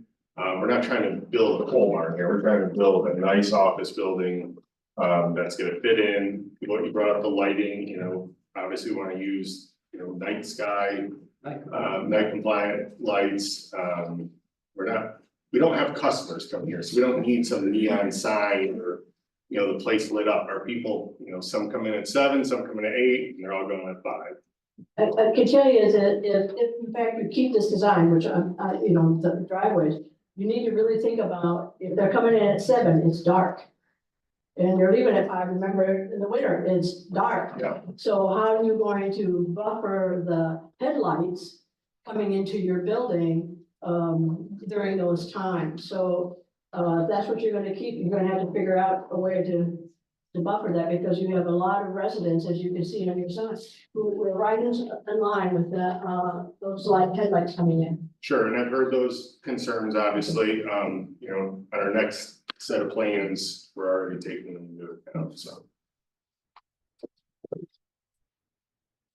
So, back to the use, you really need your salesman to be with the garage. Yeah, storage, yeah. Storage. Yep, yeah, I mean, that's a big part of the thing. Like I mentioned, you know, down at the building in Douglas, working on you know, when we wanted to renovate that one, you know, it's basically getting rid of, you know, half of our warehouse space that we had there to put offices in, and then still keeping another section to do what we want to do here with the storage and whatnot. So it is, you said it's wholesaling? Well, that's the NAICS code, correct. I mean, that is how our business started with the wash equipment. Obviously, it's expanded into other pieces of equipment, still geared towards the military. But yeah, we do not, EST doesn't manufacture any equipment. We work through a network of suppliers, depending on what the equipment is. And, you know, 99% of that equipment is shipped directly to the customer, where we assemble it. Like I mentioned, our other offices, it's a little different because we have the service aspect, that we don't have here. And the overhead door, I mean, to get us. A booth, you know, for your. Trade shows, Yeah. thank you. Why the overhead door then? Yeah, a lot of them are on pallets, so you know, forklift them, put them onto it, What's on pallet? like a wooden shipping pallet, So what's on the pallet? the trade show booth. So I don't, if you've ever been to one of these big expos, you know, depending on the size of the show, you know, we may have a space for our booth that's 20 foot by 20 foot. And it's got displays and, you know, whatever, you know, that we're promoting our products. All that actually packages down into like boxes the size of this podium at the end of the day. And then, you know, we bring them back and store them, and then we gotta take them back out, stuff gets broken, you know. So you'll have a forklift in there? Correct, yeah.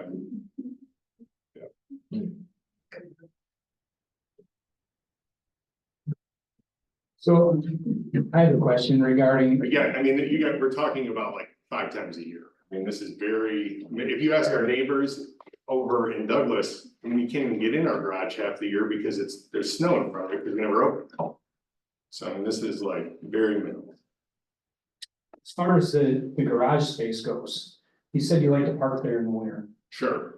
How many people park there, like inside? Well, we don't let the sales guys, because they gotta be out, you know. I only asked this because is there a way where you designate so much parking inside, which maybe takes away some of the required parking on the outside? Yeah, sure. I mean, myself and our CFO, I mean, we like to park inside and keep our cars warm, you know, I mean, that's the extent of it. I was just curious, because it's how many square feet is the garage? 1,800. So it's 1,800 square feet, so you can fit a number of cars, but it sounds like you use a lot of that. Well, that's why we only have one, you know, we only have one door. It's not meant to have a train of people coming in. Okay. Well, just a thought, you know, maybe because we can always, as planning commission, we can look at the amount of parking that's required. And to that point, I would ask you, how many parking spaces do you feel you need? Yeah, well, I mean, we would want to have 20, you know, places to park, and that's how many people could potentially be there. Okay. So 20 spaces, all right. And then I think I'm trying to understand like the positioning of the building and how the comment was made that, you know, you wanted some of the offices on the woods. Well, to me, it looks, maybe I'm wrong here, but it looks like there's 3 sides of the building that have offices. Correct. So I don't know how the positioning would really matter, because you're gonna have some people that are gonna look onto the woods and some people, you know, they're gonna look onto Blue Star. Regardless of how you place it. Yeah. So I do kind of like the idea of not having the parking in the back. I wonder too, and this is probably more a question for you, is it the parking was more positioned in the front, and then the detention was you know, giving you the ability to combine it more, as opposed to having a spot here, spot here, spot here, you know, with because the drive would change, maybe it give you a little more freedom as to where it goes.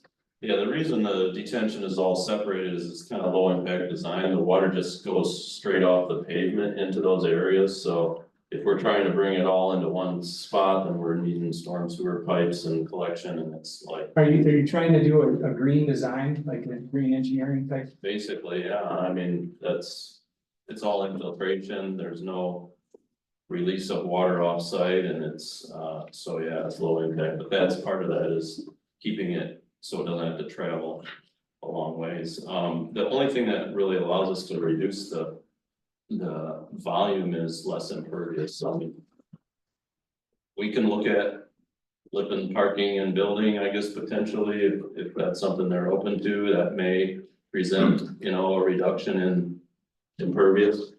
Well, I'm just thinking too, is some of the comments that were made tonight by the public where, you know, having a buffer along the parking lot, well, that would, you know, that wouldn't be necessary at that point, I guess, Yeah. You know, if it was more towards the front, maybe, you know, maybe it would go. Well, the building would block. Building would The be. headlight for sure. I will note, I mean, we have the 35-foot buffer around the back, and in addition to that, there's like another 100 foot of woods in the sanctuary open space itself, so it's like it's 120 feet from any structures. To our park. Yeah, I know some are closer than others, but just, I mean, something to think about, you know, with hearing the public and, you know, what they're, and, you know, Denise's comments with the 2 entrances and, you know, that. And my concern. As it relates to the part of the reason for the 2 entrances, if we go to a single entrance and it's 2-way, the road commission requires that to be 30 feet wide. And then the drive will have to be 24 feet wide, so it's going to one drive, it's probably gonna be a wash pavement wise. I also wondered about the fire department. And the turning radius, but, you know, that's. That we're waiting for our review from the fire department, so we'll factor that in. Well, you mentioned something that the building's too large. Well, if this were a retail building, Okay. in C1, we don't allow it to be over 5,000 square feet. Right, but it's not. So, It's office wholesale. so We don't have a limit, but we do not allow wholesale in C1.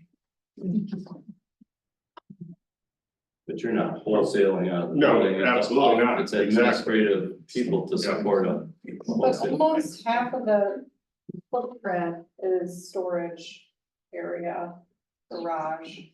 But we don't receive or ship anything that we're selling. You know, you don't see a line of trucks outside our office in Douglas, for instance. I mean, maybe the FedEx guy comes twice a week, you know, to bring the mail, but. That's, if they would decrease their storage space, they're saying is by decreasing their storage space, would that then remove this wholesale concern? I have to think about that. Okay. I need to think about that. okay. And I don't have, I mean, between the accessory building and that, the footprint is almost more than the office footprint. You know, so is this office or is this? Well, that's what You're talking footprint though, there's 2 stories of office. that's what I was just gonna say. Correct, but it's the footprint that impacts the stormwater and, you know, the impervious surfaces. Yeah, and I mean, that's exactly why we chose to go to a 2-story building too, was to minimize that footprint. Originally, we looked at doing a single story with 20 offices. And I did look at your other locations that just say sales, and there is a lot outdoor racking and pallets and, you know, it's not typical that offices, professional offices have forklifts, right? Like, that is not typical equipment, right? And, I mean, yes and no, but I mean, could be. probably in industrial areas it would be. And again, like I mentioned, our other offices, you know, you can't really compare what's going on there to what we're doing here, just because of the nature of our business and what we do. And that's more where, like I said, that's where service and our installers and our trucks are coming and going. We don't have a single service vehicle here. You know, 7 years ago when we came here, that was like a thought that someday that might happen. That's not what our business is. So we quickly realized we wanted to have, you know, professional services here and keep the service and installers near where the customers were. It didn't make any financial sense to have them here.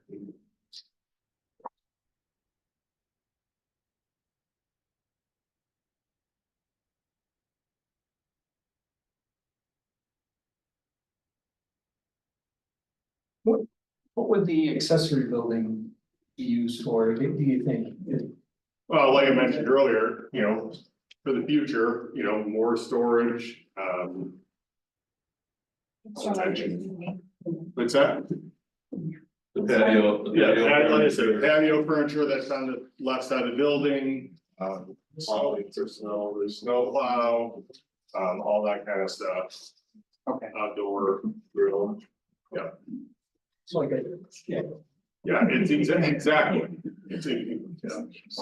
Like in the winter, you've got a pickup truck with a plow on it, so Right. you can park it in there. So you don't feel that all that could be because of the size of the garage that you're proposing, that all can't go in there and you just not have the accessory building? Well, no, I mean, we need to have space to sit, like I mentioned, the 20 foot by 20 foot booths, we gotta have somewhere to set it up. Trade show booths are huge, like you probably have like the Yeah, exactly. banners to hang signs from, because you're trying to get TV, like people's that. attention from across the arena. I understand trade shows. They're a necessary evil. Yeah. Unfortunately. Yeah, when I hear you describe the use, it's going to be offices that have some storage space or off premises sales displays and your maintenance equipment for the parking lot and maybe some interior parking for some of your staff, like you and the CFO. Yep. And the definition of warehousing and distribution, it doesn't sound like that's what you're going to be doing under the definition. Warehousing and distribution is for redistributing goods from one truck to another that serve as intermediate transfer points. Staging, loads and temporary storage where vehicles and trailers are regularly maintained and stored. Sounds more like it's a closet for your trade shows. Yes. Is that accurate? That is You said accurate. warehousing, right? Or wholesale? No, yeah. There's no way, we don't do any warehousing anymore. Did you read the wholesale? Wholesale Yeah. and distribution, selling merchandise in bulk quantities to retail contractors, industrial, commercial, agricultural, institutional, but it doesn't sound like they're gonna be doing the warehousing. They're going to be ordering it to the manufacturer, and the manufacturer will ship it directly to the customer. Correct. So how do we incorporate that into our? Again, I mean, we're talking accounting people, you know, that are in accounts payable, accounts receivable, project managers that are, you know, managing remote employees that are working on projects out of other offices. Outside sales guys that just happen to live in the area, that are based out of here, and then they travel out to other offices and to our customers where they're actually, you know, doing the selling. So you may not have 20 people there at one time, so Correct. you need the one Well, parking space. Obviously, the concern is, you know, there are definitely gonna be days where we have 20 people there, we're gonna have a meeting, we're gonna this, that, and the other thing. You gotta have space from where we don't want parking along the side of the road. You gotta fire lane issues, but yeah, from a general day to day, like today at the office, you know, 50% of people are gone. So they're out traveling. It's the typical parking issue, you have to design for the peak time, just like Christmas sales and retail. Yeah, so do we need 23? No, I mean, if we had 20, you know, that would be sufficient. I feel like one of the things we need to kind of understand and discuss, it's not even necessarily your business. I mean, it sounds like, I mean, you fit all the requirements, but then you're gonna have this building that's gonna allow for, like, they move out of Douglas, they're zone industrial, right? It's an industrial, light industrial. Correct. So whoever moves in and meets that light industrial requirement, well, they're in the right zoning, they're there, no problem. But, you know, let's say they move out of here, and then whoever moves in next, does it, you know, give them the ability to do? Yes. But they, and if I remember right, we changed our ordinances so that if there's a change in use, they have to come in for a permit, is that correct?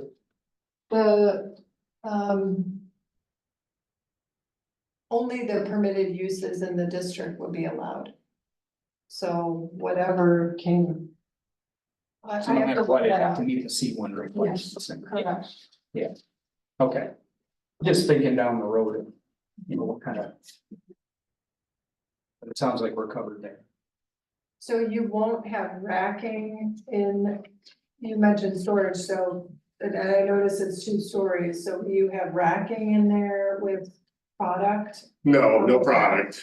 We don't have any product here. So, yeah, I mean, of course, we're gonna have shelving, you know, put this trade show stuff on, but outside of that, no. I mean, this isn't a warehouse with, you know, lines of pallet racks or something like that going down it. And I also would note that, you know, we made the garage is a lower roof line than the office is, just because there's no reason to make it the same height, and there's a requirement, I believe, for different roof lines. It's quite a bit lower, this building. Just 'cause what we have now is unnecessary. Also to note, you know, part of inside that secondary part of the building where the garage is, you know, some of that is mechanical room, there's a bathroom in there. As you can see on the plan that's up on the screen right now, it's not necessarily all garage space. Yeah, your offices are office and conference room, bathrooms, things like that.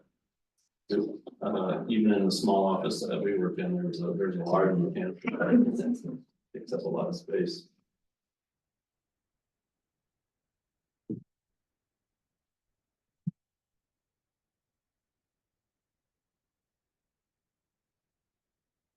Is there a second level though in that garage? Yeah. Oh.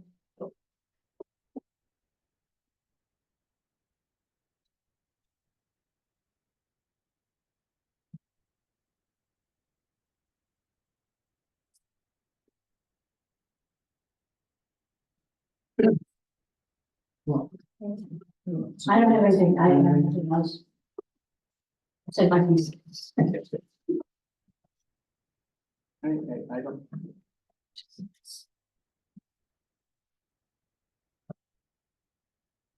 I think it'd just be, to me, I think maybe there's a way. You know, we could do something where we could reduce some of the parking, you know, maybe reduce, not that it's gonna be much, but you know, some of the impervious and in turn, some of the detention possibly. I really like the idea of doing like the whole green idea with the green landscaping and, you know, I, you know, commented on this over the past couple of years about, you know, using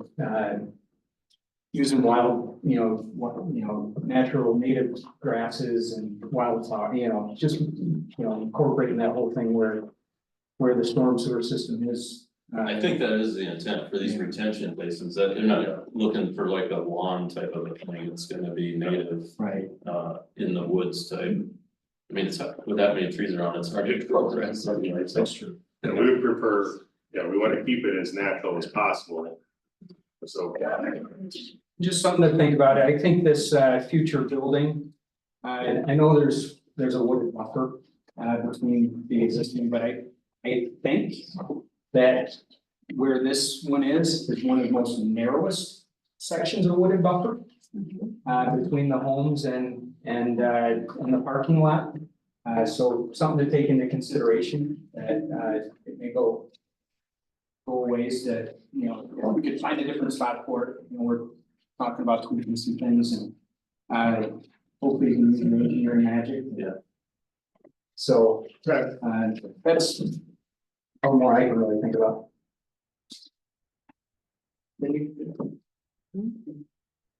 I'm good. Yeah, okay.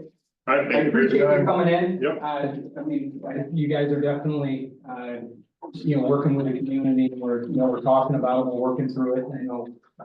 These things can be tough, going through, because not everybody's gonna be happy, but, you know, we appreciate you guys showing up and talking to the project and, you know, confronting the community and the planning ahead of time, and even thinking it through, before you come in with a formal, you know, project, so we really appreciate, you know, your effort, thank you.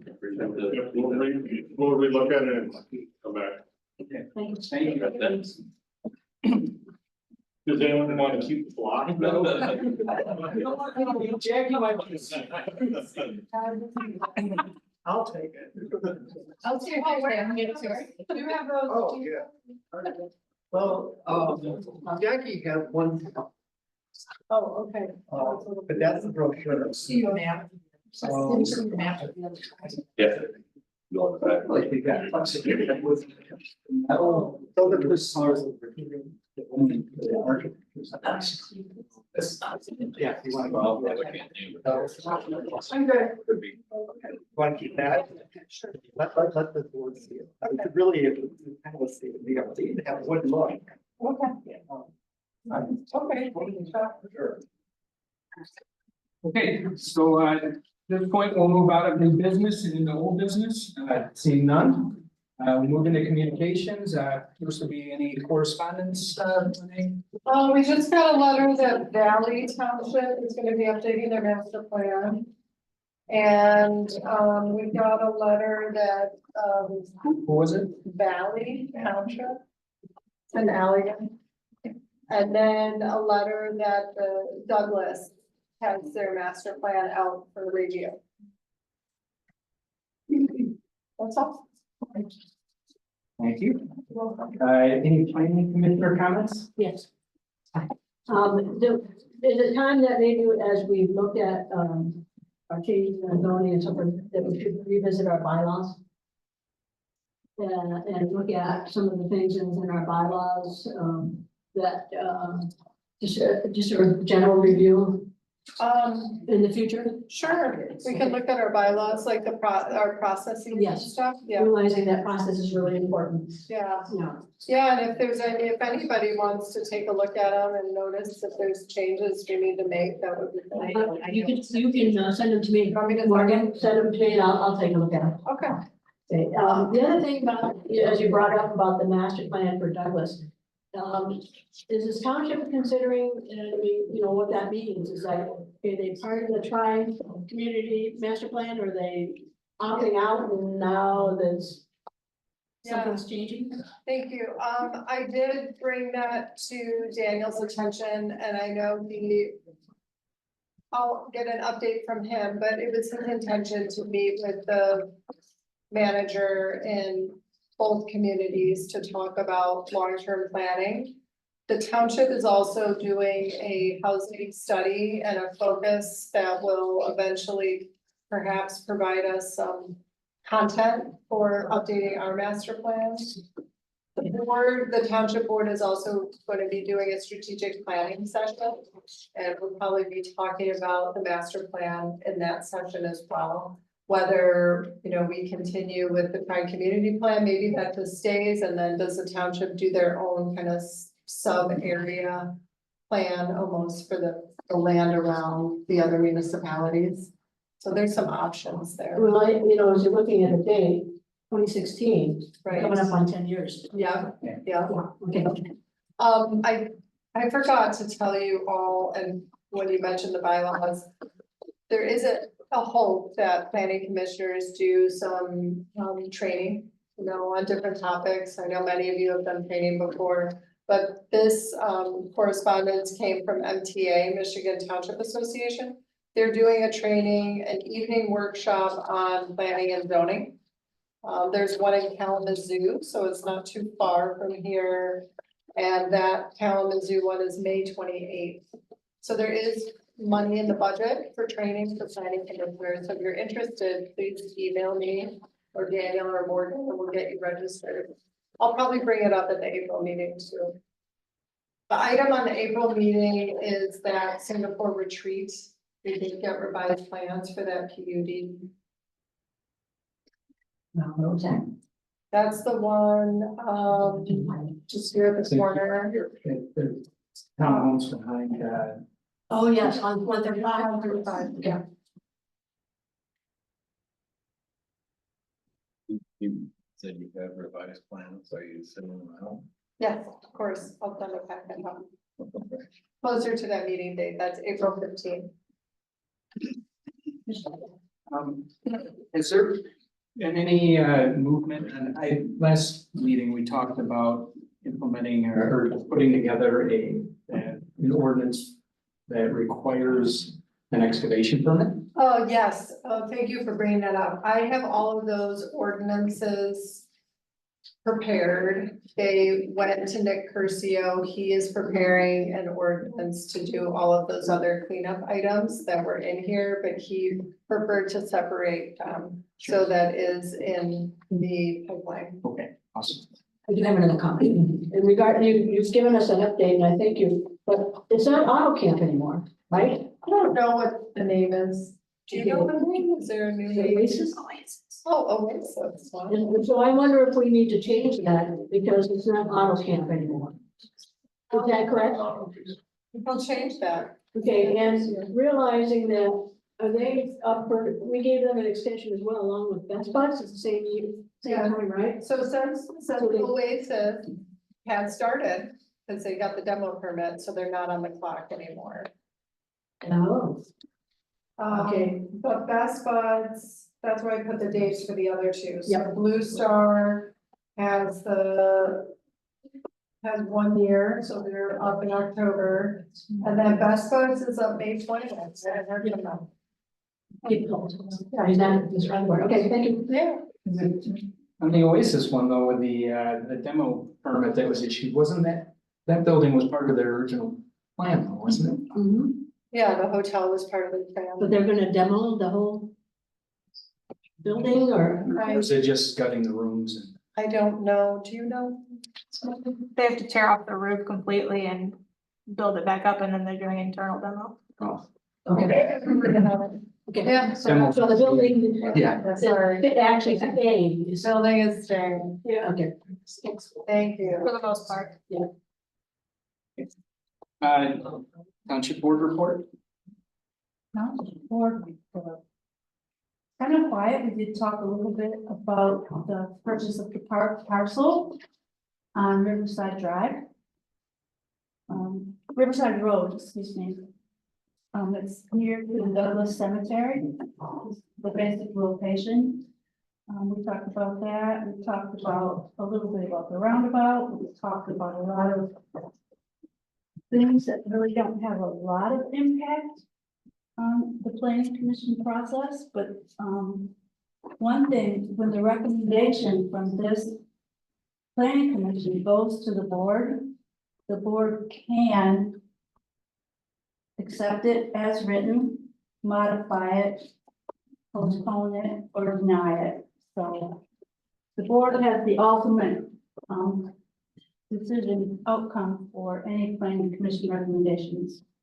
Sure. Okay. All right, I guess the staff project updates, I mean, it's like we kind of covered them. Yeah, I think we're all set there. Now we'll go into the second public comment period. We'll open this up, same rules apply from 4. You get 3 minutes as an individual, 5 as a group. And I'll start with, you just state your name and your address and start with 1, for 1. My name is Peter Buys and I live at 6527 Sanctuary Trail. No, appreciate you coming out and telling us what this looks like and being willing to work with us, but ultimately I feel like we're putting a lot of discussion into headlights, how we're gonna leave the trees, what's the siding gonna look like, and the first question that I think needs to really be addressed is what's the spirit of that zoning ordinance? Because this is C1. And yeah, he might not be doing any physical inventory here, but this is a distributor. I mean, call it what you want, they're a distributor or a wholesaler, either word I think would apply. And this is one of their branches. So C1, per the ordinance, is to accommodate businesses with smaller market areas. That's not this business. And L1, directly in the ordinance, as intended for warehousing, distribution, and support services. I take that to be supporting sales, outside sales, any sort of outbound mechanics that they would have or anything like that. So I think before going too deep into what this looks like and how we can make this work, we really should probably properly question if that building looks like a good fit for C1, because his company could leave and go to Holland in 5 years, and we're still gonna have that building. And what's that building useful for, I guess, is my question. Thank you.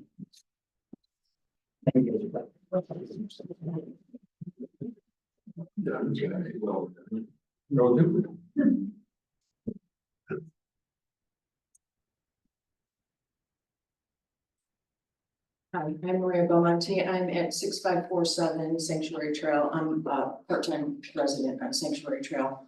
And have been there 5 years. The concern as we're looking at kind of the footprint right now is just, for me, has really been looking at that outbuilding and not really understanding clearly what they could do with that.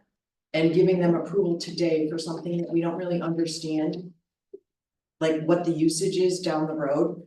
Could he in fact come back and, build a 3-story building? And I'm concerned for my neighbors who are right there. They can flip it around and it could be in my backyard too. I mean, so I think as we look at that piece of property and giving him carte blanche on being able to build a second building in an outbuilding kind of off the original design, I just have some concerns about that. Concerns about when he's gonna have garbage coming through. I mean, those are all, everybody's bedroom backs to that. So when he comes through, we're all gonna be waking up to the sound of garbage trucks. It's bad enough we have them up and down our street, and 3 of them right now, but, kind of just the concern of that. So I think there's just a lot of concerns. Where's the HVAC units gonna be? Am I gonna sit on my deck and hear their HVAC units? I come up here for my quiet and peace and I'm gonna be hearing his HVAC units when I'm sitting on my deck. So, I mean, I think there's just a lot of things that, I'd like the commission to consider, and I appreciate all the hard work you're doing on behalf of the citizens here, because, I know it's your time and we appreciate the work that you do. Thank you. Thank you.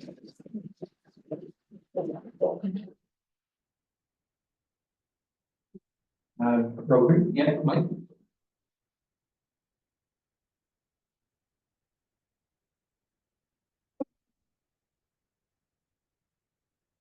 I'm Mike Gage, 6522 Sanctuary Trail. It just occurred to me during the discussion, and this might be something you all know, and it might be something obvious, but I thought I'd bring it up. Is there something in the law regarding zoning and ordinances that would define where storage ends and a warehouse begins? I mean, and is it all dependent on the use? Maybe look at that. Like if you build a warehouse building and say, I'm an accountant, I've got 1 desk in there and I can build it because I'm not using it for anything other than my accounting. So that's just something to, for me, there seems to be a lot of discussion, whether this was a storage facility or a warehouse or a storage adjacent, just instant to the office.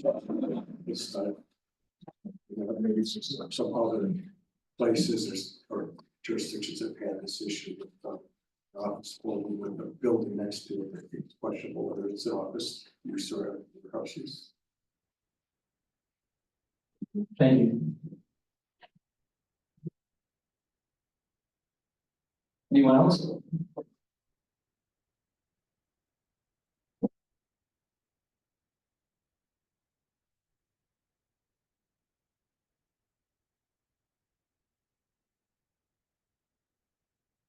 I'm Annie Van Dyke and I live at 6543 Sanctuary Trail. Just a couple concerns, and I know something eventually is going to go there, whether it be this business or another. I really like the suggestion, if it is going to happen, to move the parking up front. I know that's a hassle for them, but I can look out my window, my bedroom window, and that's where the parking is. And I can also see Eileen's place from my bedroom window through the trees during the winter. So there's not enough buffer by far. It would be nice to get a good stand of trees, like evergreen trees that are native to Michigan, because they grow fast and that would really block it. The other thing is, I'm really sorry to say this, but I think that block that they're building out of is butt ugly. And I'm sorry to put it that way. You know, it looks institutionalized. It would be really nice if we could blend it in with the area where it's at. Maybe add wood to it or just change the style to look out and see that. That's not appealing at all. And, you know, I get it's office buildings, but let's blend it so it goes with the area.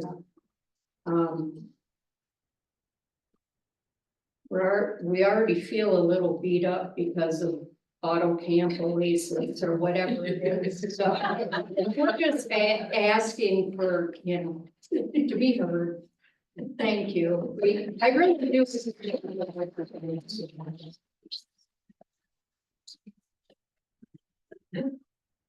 Anyone else? Anyone on Zoom? If anyone on Zoom would like to speak, please raise your hand. Going once, going twice. Done. Okay, at this point, I will close the second public comment period, and I will entertain a motion to adjourn. Move to adjourn. Have a second. All those in favor? Aye.